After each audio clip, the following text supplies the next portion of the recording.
Iyi ni radio BBC gahuza miryango ivugira irondre kuri metero 19 25 31 na 41 no ku mirongo ya FM mu karere k'ibiyaga bigari no kuri internet kuri bbcgahuza.com.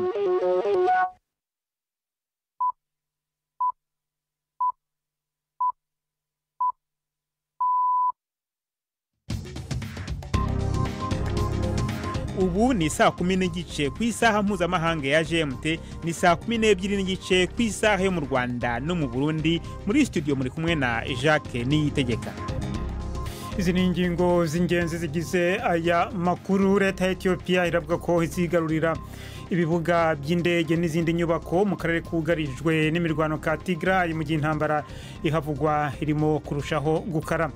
Mu Rwanda, Venant Rutunga wahoze hari umuyobozi w'ikigo cy'ubushakashatsi mu by'ubuhinzi cya ISAR yarangije kwisobanura mu rukiko ku byaharegwa birimo icya genocide. Perezida wa Kenya William Ruto yategetse ko hasenywa umutwe kabuhariwe w'igipolisi ushinjwa ubwicanyi bugambiriwe bunyuranije n'amategeko mu gihugu. Tubafitiye n'ikiganiro cy'urubuga rw'imikino. Muri mwese ikaze muri aya makuru yo kuri wa mbere itariki ya 17 z'ukwezi kwa 10.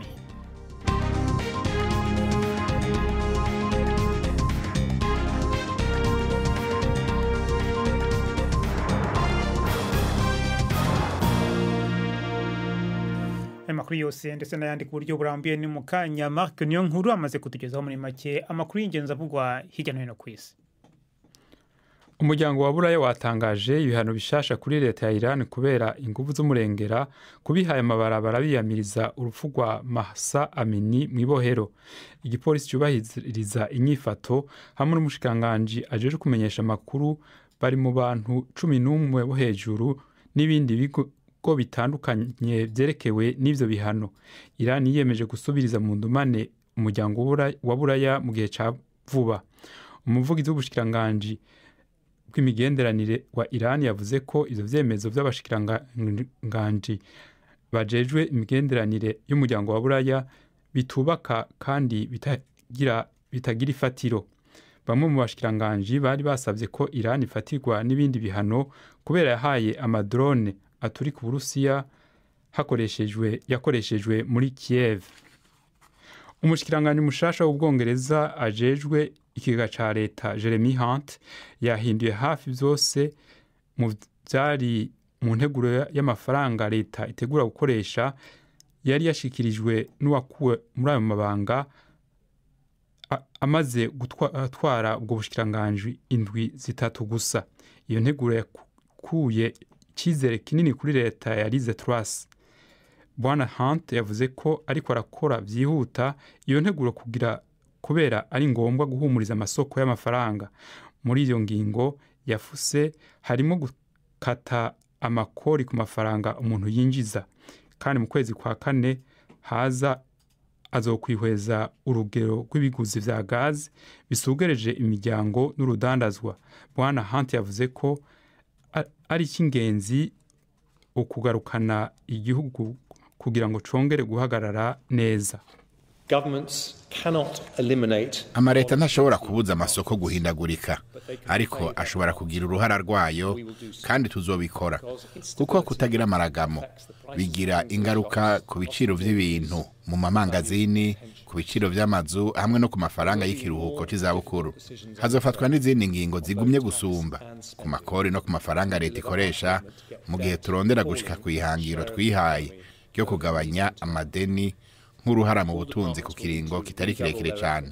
Ibisata byose bizotegerezwa kongereza utwigoro mu kugabanya amafaranga bikoresha, kandi hamwe amafaranga akoreshwa azotegerezwa gukatwa nk'uko nabibemereye mu mpera z'indwi iheze. Abo dushira imbere mu gufata ingingo zitoroshe zo mu misiza bazoguma ari abafite intege nke kurusha abandi mu guhura n'ingaruka.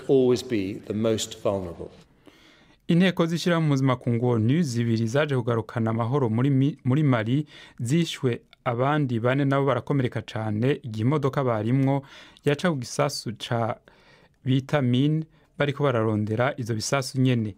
Icegeranyo c'abakozi bawo nibagize amatohoza ku rwego rwaje kugarukana amahoro muri ico gihugu ca Mali, MINUSMA, casanze abasirikare 74 ba ONU aribo bamaze guhitanwa n'ibisasu vya mine n'ibindi bikoho biturika kuva mu mwaka w'ibihumbi 2013.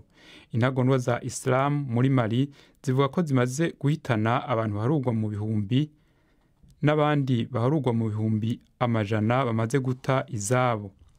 Umukenguzamateka wa Amerika yahagaritse irihwa rya miliyoni 75 z'amadolari y'imfashanyo kuri Misiri kubera amakenga ajanye n'agateka kazina muntu. Amafaranga yabangiriwe gutangwa ni ingabire yemerewe ico gihugu gikoze ivyo gisabwa mu bijanye n'agateka kazina muntu.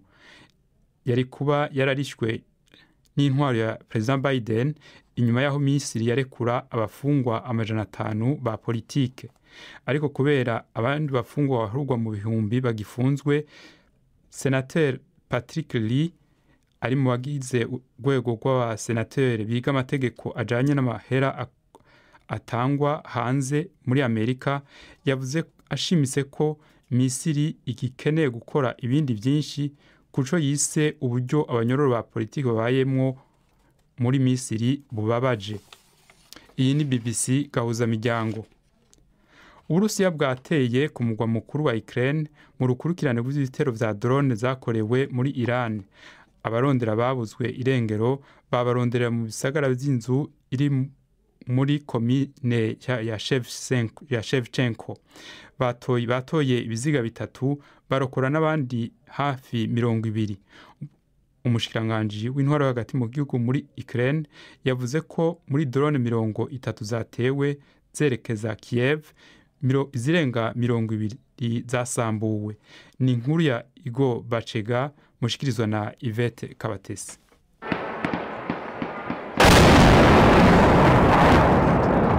Iryo ni ijwi ry'abasirikare ba Ukraine bageragezaga kurasa indege itagira dereva yari hejuru ya Kiev mu gitondo cy'uyu munsi.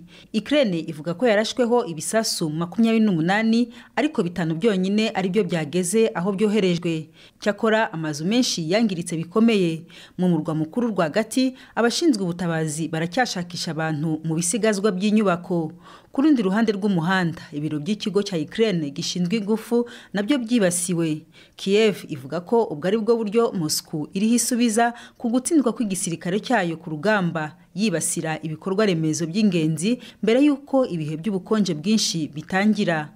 Uwo mugambi urasa n'uwababaje mu buryo bwose bushoboka abanya-Ukraine aho baba bari hose. Mbere Perezida Zelensky yari yagereranije ubufasha bwa Iran ku Burusiya no gukorana na shitani. Ukraine itangaza ko ikeneye ubundi bufasha bwo kwirinda ibitero byo mu kirere by'Uburusiya. Leta y'Ubufaransa yategetse abakozi bamwe kizigenze bakora mu madepo y'ibitoro gusubira mu mirimo mu gihe irondera ingene yogabanya ingaruka zo guhagarika akazi zatumye iboneka ry'igitoro biba ikibazo kinini mu kiringo c'indwi hafi zitatu. Umushikiranganji ajejwe ikigega ca leta mu Bufaransa Bruno Le Maire yavuze ko umwanya wo kuganira waheze. Amashirahamwe menshi aranira inyungu z'abakozi bita sendika yarashitse ku masezerano hamwe n'ikigo c'inguvu gikomeye bita Total, ariko sendika CGT ryavuze ko kongereza ivy'ijana ku mushahara bidahagije, rikaba ririko rirabandanya ihagarikwa ry'akazi mu bubiko bw'ibitoro naho bihingurirwa. Ibindi bisata by'amasendika harimwo n'ay'amabarabara ya gari ya moshi navyo nyene bizohagarika akazi bikomeye ku munsi wa kabiri vyiyamiriza iduga ry'ibiguzi vya gaze n'igitoro. Jacques urakoze Marc Nyonkuru.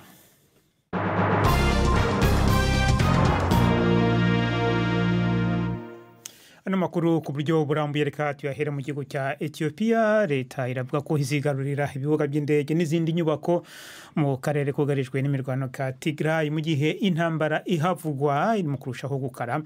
Ibi birasa nko kwima amatwi bisabwa n'umuryango w'ubumwe bwa Afurika kandi bishyigikiwe n'inyeshyamba z'abanya-Tigray by'uko imirwano igomba guhita ihagarara. Ni inkuru ya Karkidan Yiberitar umugezwaho na Florentine Kwizera. Leta ya Ethiopia yagiriza ingabo z'abanyatigraye kuja inama n'igihugu kibanyi mukeba wa Ethiopia itarinze kuvuga mu izina mu kuvogera ikirere ca Ethiopia.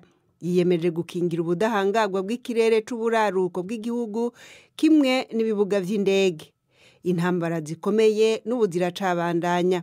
Ivyegeranyo biheruka vyerekana yuko ingabo za leta nabo bifatanijeho mu gihugu kibanyi ca Eritrea bashoboye gutera intambwe ku rugamba aho bagwana n'ingabo z'abanyatigraye cane cane ahitwa Shire, kimwe mu bisagara byo muri ako karere bifise n'ikibuga c'indege.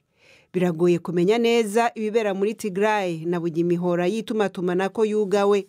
Amakungu yakomeje kugabisha ko hashobora kuba ubugizi bwa nabi mu gihe ingabo za leta zo kwinjira muri ako karere bafatiye ku byabaye mu bihe vya mbere vy'intango y'intambara imaze igihe. Leta ya Ethiopia ikomeza kwemanga yuko ikurikiza ataco yirengagije amasezerano mpuzamakungu yo kubahiriza ubuzima bwa kiremwa muntu. Inkuru ya Kirkidani Iberitari mu ijwi rya Florentine Kwizera. Tuve muri Ethiopia tumanuke gato tugiye muri Kenya aho perezida w'icyo gihugu William Ruto yategetse ko hasenywa umutwe kabuhariwe w'igipolisi ushinzwe ubwicanyi bwagambiriwe bunywanije n'amategeko mu gihugu. Bwana Ruto yavuze ko iki cyemezo kiri muri gahunda zo kuvugurura inzego zishinzwe umutekano no guhagarika ikoreshwa nabi ryazo na leta. Imiryango iharanira uburenganzira bw'ikiremwa muntu muri Kenya yashinja kenshi urwego kabuhariwe rw'igipolisi rutinyitse guta muri yombi no kwica abantu mu buryo bunywanije n'amategeko. Ibi bitangajwe nyuma y'iminsi mike Minisiteri y'Ububanyi n'Amahanga y'Ubuhindi itangaje ko iri mu korana na Kenya kubijyanye n'abaturage babiri b'Ubuhindi baburiwe irengero muri Kenya kuva hagati mu kwezi kwa karindwi. Ni inkuru ya Emmanuel Gunza mugezweho na Yvette Kabatesi. Iseswa ry'uwo mutwe udasanzwe niyo mpinduka ikomeye cyane mu nzego za polisi kuva Perezida William Ruto yajya ku butegetsi mu kwezi kwa 9. Ruto yashinje uwo mutwe kwica mu buryo bunyuranije n'amategeko abanyakenya no guta imirambo yabo mu ruzi rwa Yara, ashaka gukomoza ku makuru yo mu ntangiriro z'uyu mwaka ajyanye n'imirambo yatoraguwe mu mugezi uri mu burengerazuba bwa Kenya. Cyakora nta kimenyetso na kimwe kigaragaza ko abashinzwe umutekano baba hari aho bahuriye n'imirambo yatoraguwe, ariko icyegeranyo cy'imiryango irengera ikiremwa muntu cyavuze ko abanyakenya barenga 160 bishwe cyangwa bakaburirwa irengero muri kasho za polisi mu 2020. Bwana Ruto wanashizeho umuyobozi mushya ushinzwe iperereza ku byaha yatangaje ko izo mpinduka ari imwe muri gahunda zo gukosora ibyakozwe na guverinema iheruka, ariko ababinenga bavuga ko nawe ubwe yari muri iyo guverinema kuko yari umukuru w'igihugu wungirije Perezida Uhuru Kenyatta wacyuye igihe mu kwezi kwa 9 nyuma yo gutegeka manda 2.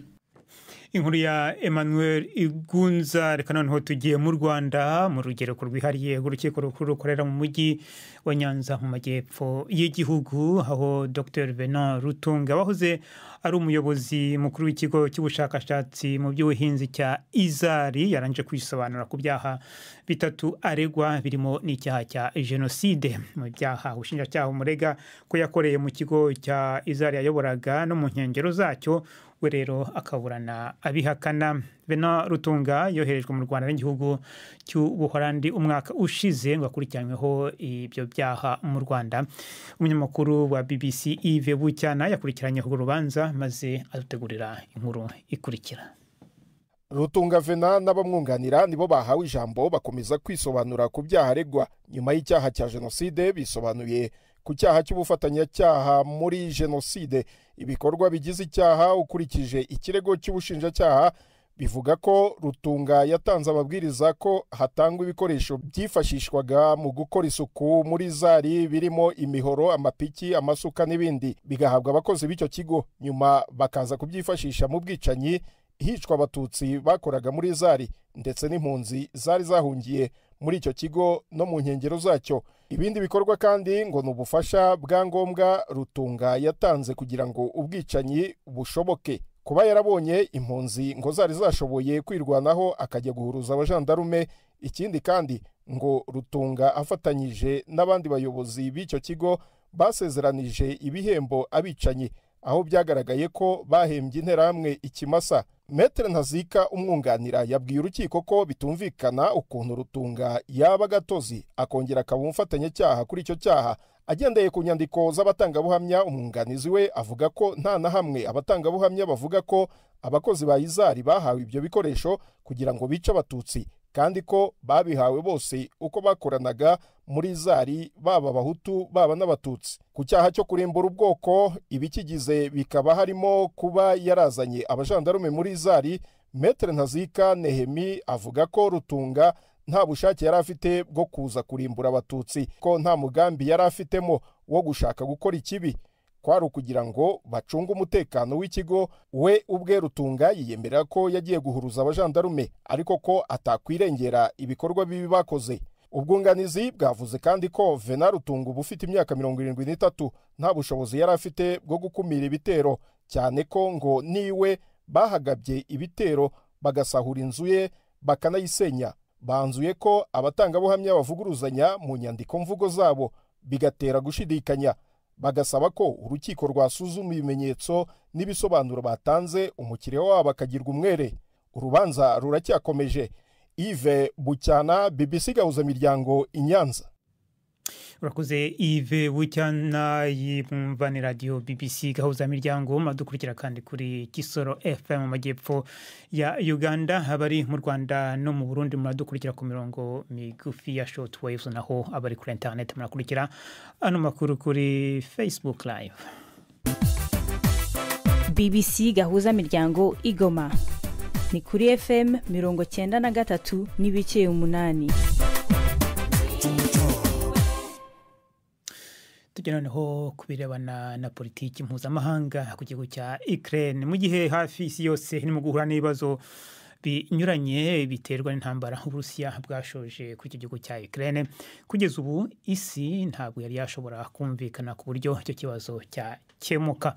Ibihugu by'Uburayi na Ukraine ku ruhande rumwe n'Uburusiya ku rundi ruhande bikomeje gukora iyo bwabaga kugira ngo bishyigikirwe n'amahanga.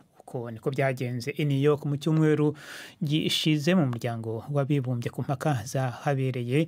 Ibihugu birimo n'ibyo muri Afurika byashyizemo ibice, hari ibice byatoye bishyigikira Uburusiya, ibindi bishyigikira Ukraine n'ibihugu by'Uburayi, hanyuma ibindi birifata.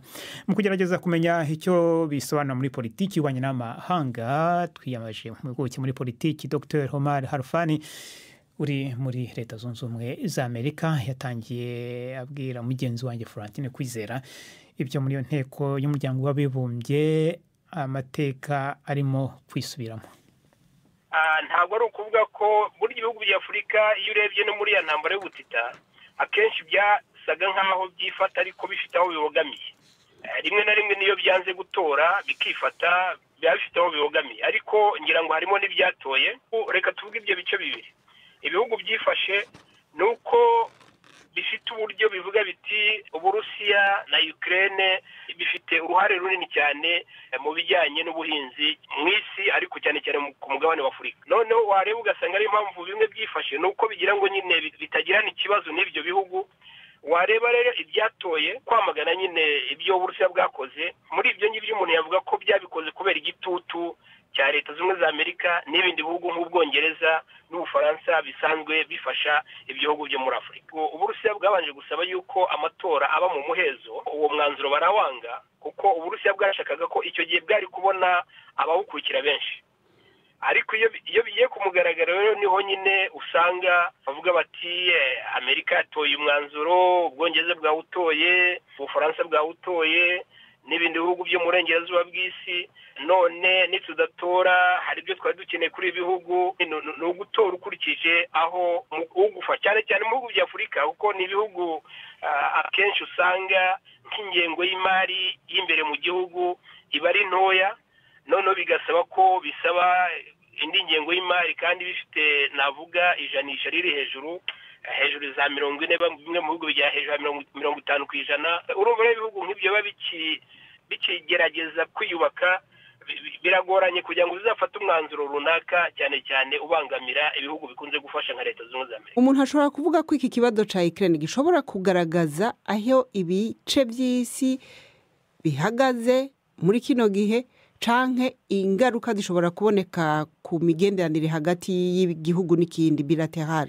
ngira ngo iyo tuvuze intambara y'ubutita iriya ntambara yabaye hagati y'imyaka za 90 ndetse na nyuma y'intambara ya kabiri y'isi, burya ibi ni byo bita continuation, ukuvuga ni continuation, biracyakomeza.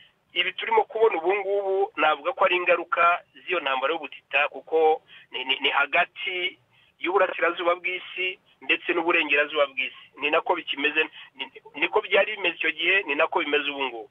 Noneho nk'uko babivugaga rero, urumva uburengerazuba bw'isi bukuriwe nangwa se buhagarariwe na Leta Zunze za Amerika, bafite uburyo babona ibintu kandi bafite n'uburyo bumva bashaka ko Uburusiya n'Ubushinwa bitagomba kugira ingufu, bitagomba kugira influence ku isi, kuko byatuma politiki bo bafite itajya imbere nangwa situmvikana.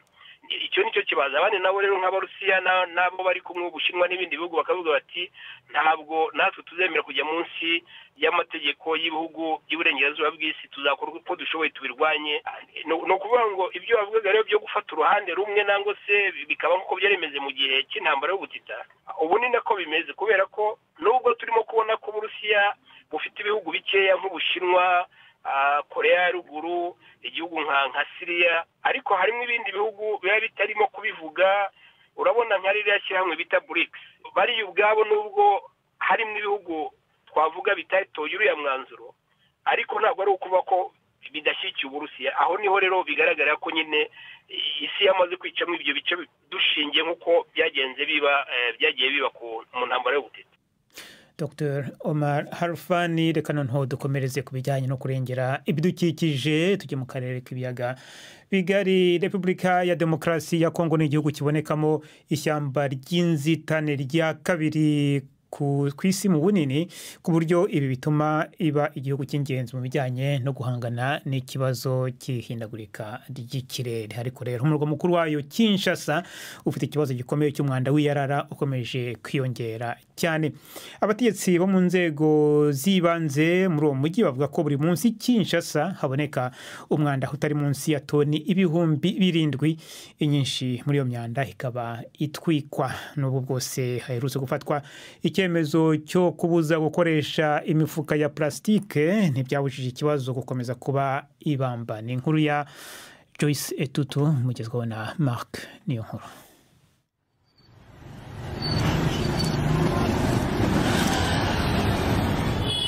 Ndiko ntembera hirya no hino mu gisagara ca Kinshasa, imicafu yashizewe hamwe iri kwirasha ahantu hose iri. Mu kibano aho bita Yolo, mu manuko bw'icyo gisagara, abanyagihugu bavuga ko iki kibazo c'imicafu kiguma gikomera. Nta shirahamwe na rimwe riri aha hantu hose. Abantu bamwe baratunganije ahantu bata imicafu. Imicafu iri kwitera ingwara ya tifoide, malaria n'izindi. Abanyagihugu bafashe intumbero yo guturira imicafu iva mu bifungurwa yegeranirijwe hamwe mu ntumbero yo gutorera umuti iki kibazo, ariko izana imyuka y'iki kirere kubera imyotsi iri mu bumara iva muri iyo micafu. Mu 2021 leta ya Kongo yarabujije gukora, kurangura mu mahanga, kumenyekanisha no gutekera mu bintu vya plastike. Ariko iryo tegeko ntiryashizemwo amacupa akorwa mu maplastike ashobora gutwara imyaka 450 kugira acike ivu. Birarengeje urugero. Nta numwe ariko aragira ico akora. Aho tuba nta bibanza byatunganijwe byo gutamwa umucafu. Ibintu byose dutaye bigaruka kwisuka mu bidukikije. Mu gihugu cyose cya Repubulika ya Demokarasi ya Kongo nta buhinga bwo gutunganya imicafu buhari. Imigambi yo guhingura ibindi bikoresho biva mu byatawe ni mike cyane.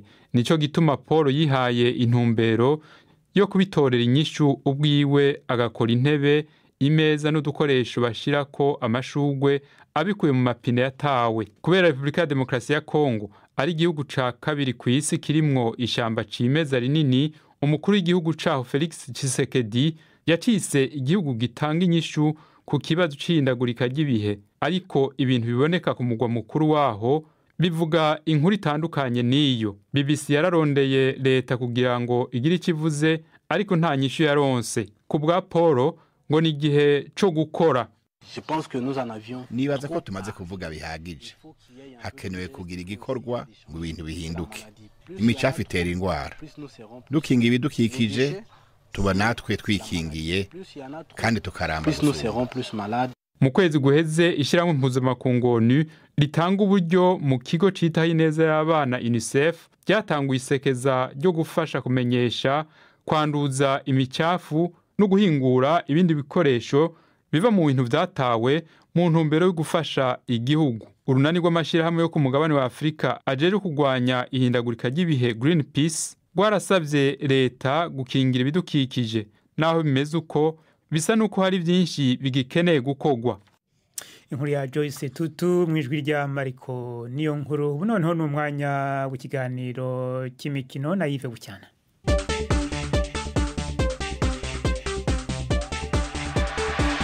Imikino y'ubwoko bwose. Mwiriweho abateze amatwi BBC, amakuru y'imikino nyahere mu Rwanda. Ikipe ya AS Kigali yaraye isezerewe mu marushanwa yo guhatanira igikombe cya CAF.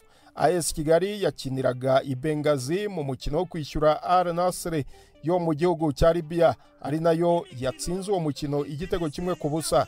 Nkabibutsa ko umukino wa mbere wabereye mu Rwanda, amakipe yombi yanganyije 0-0. Kapitene w'ikipe ya AS Kigali Haruna Niyonzima nyuma y'umukino yavuze ko kuba bataratsinze igitego mu mukino mu Rwanda byabagizeho ingaruka bikagira n'uruhare runini mu gusezererwa kwabo. Navuga ko ku ruhande rwacu yari match nziza, nubwo always match nziza iba ku bantu batsinze, ariko nkuko nakomeje kubivuga ntabwo twese tugira amahirwe yo kuba twaratsindiye mu rugo, ariko nanga wabonaga ko bishoboka. So habayeho error na football n'umukino w'amakosa, batubanyemo igitego kimwe. Buriya competition nk'ingi always ugomba gutsinda mu rugo iwanyu, kuko ibindi byose hanze biba bishoboka.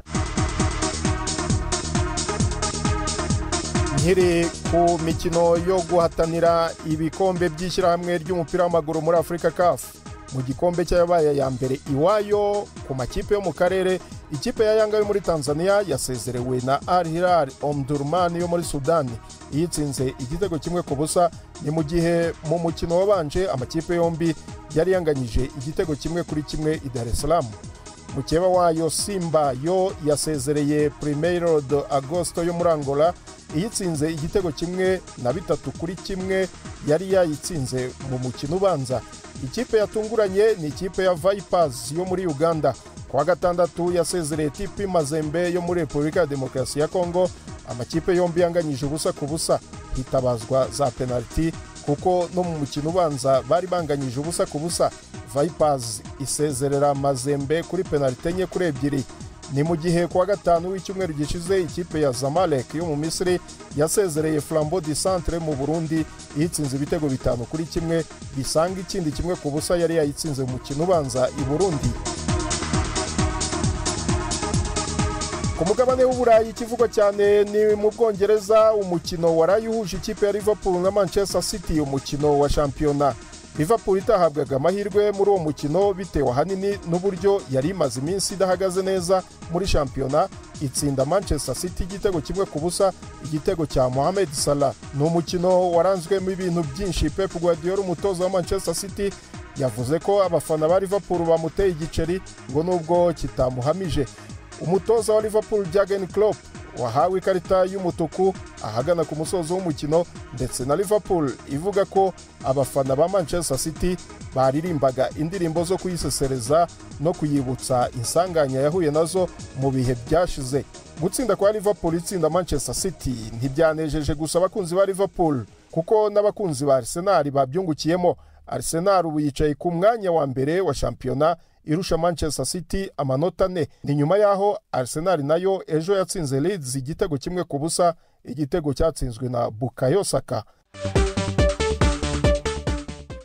Urakoze Yves Bucyana kuri ayo makuru y'imikino. Ni nawe rero ushoje amakuru yacu yo kuri uyu wa mbere itariki ya 17 z'ukwezi kwa 10, na makuru yarahagarariwe na Florentine Kwizera.